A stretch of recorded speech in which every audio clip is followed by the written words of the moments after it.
In 1961, the French poet Raymond Queneau published a book of 10 poems with 14 lines each. But what made this collection unique is that each line of each sonnet was cut into individual strips, allowing the readers of those sonnets to come up with their own versions by combining them in whatever way they wanted. In total, there are 100 trillion possible combinations, and thus the title of the collection, Sept mille milliards de poèmes, or in English, 100,000 billion poems. Move forward to the present day, and there's a digital version of that type of interactive poem called Concrete Spaces. Like 100,000 billion poems, there are 10 poems in the collection, and lines within each poem can be selected in whichever order the player desires. The player is given abstract images to choose a line and can make up their own meaning from the poems they're co-creating with the poet. A game like Concrete Spaces and that poetry collection, 100,000 billion poems, got me thinking about other instances of games that function like interactive poetry, in that they express succinctly an emotion, an idea, or provide commentary on something in our world. And they do it all in 5, maybe, 10 minutes of gameplay. Quick aside, since these are such short games, there's no way to avoid spoilers. So if you're spoiler averse, I recommend you go play the games first and then come back to this video. All the links for the games are down below in the description. Let's get into it. These are all games that explore some aspect of memory.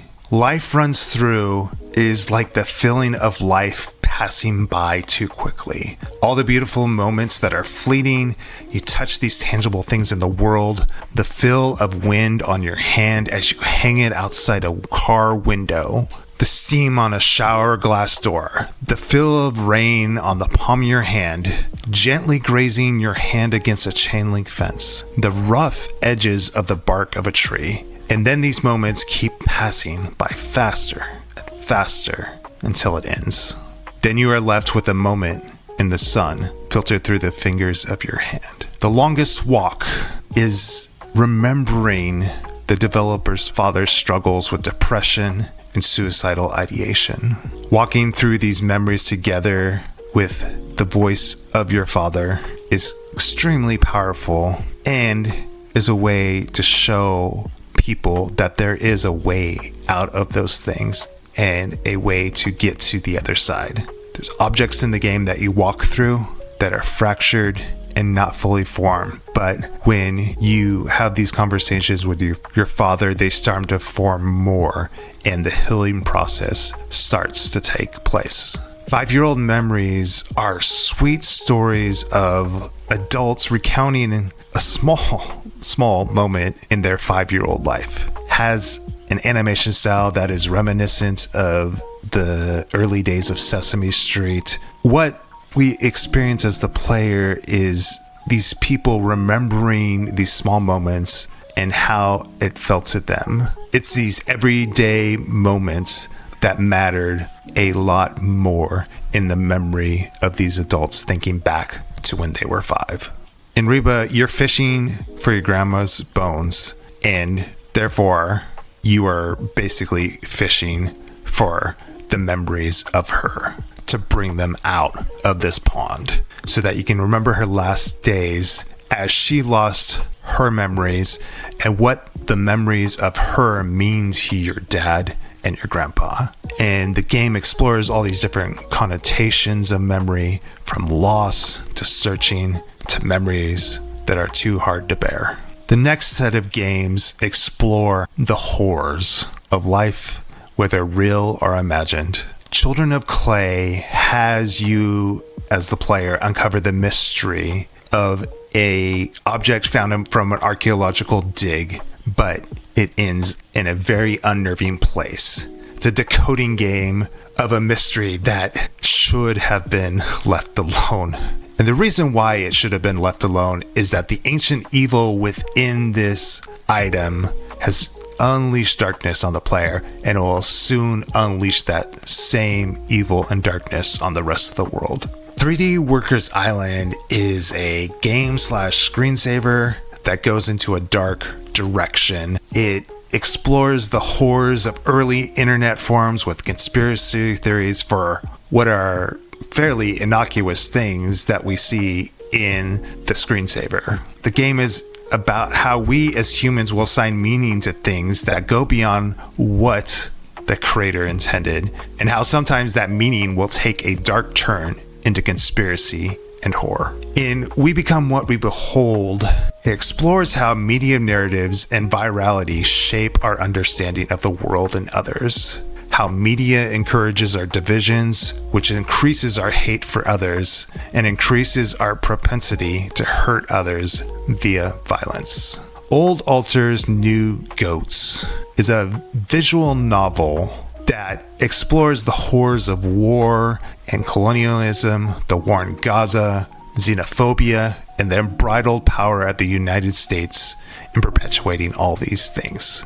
But it's also a look at France, whose message of revolution and freedom only extended to their own citizens and not to the countries that they exploited for their goods and labor. Suspicious Downpour is a game where you idly wait out a storm and see frightening figures in the woods, only to find out it was just a bear. And it ends humorously with the bear just floating away. And that brings us to our next category of games. Games that utilize humor effectively in a quick, short, punchy burst. A Firm Handshake is a game where you're a businessman, and the gameplay is that you're going around shaking other businessmen's hands. Everyone is the same carbon copy of each other, and then you encounter the hilarious obstacle of sumo wrestlers. And then you're rejected by the businessman. It seems like it was all a dream, and you find a businessman that shakes hands with. Through the absurdity of the main character's desire for sameness and for acceptance, through shaking hands, we see a world in conformity and comfort, but how that conformity and comfort can easily be taken away from us. And when he wakes up from his dream, he encounters only a singular other businessman. It's that individual connection that relieves him, but in a way he's seen himself in another. All right, this next game's title is a mouthful. Coca-Cola presents Fuck Capitalism Game Jam 2032. It's a meta look at a future version of this game jam. Yes, Fuck Capitalism Game Jam is an actual game jam where even this game jam that's explicitly anti-capitalist is taken over by capitalism. It has a bitsy art style, though it shows that anti-capitalism impulse is still there, while even the sacred space of this game jam has been desecrated. Through the game, you find that there is still some hope in connecting with other game devs aspiring to keep fighting the fight against capitalism. The last category of games involves connection. Sisyphe's Backspace is a game about the emotions that one has when you're admitting to your crush that you have a crush on them, and what is the best way to tell them.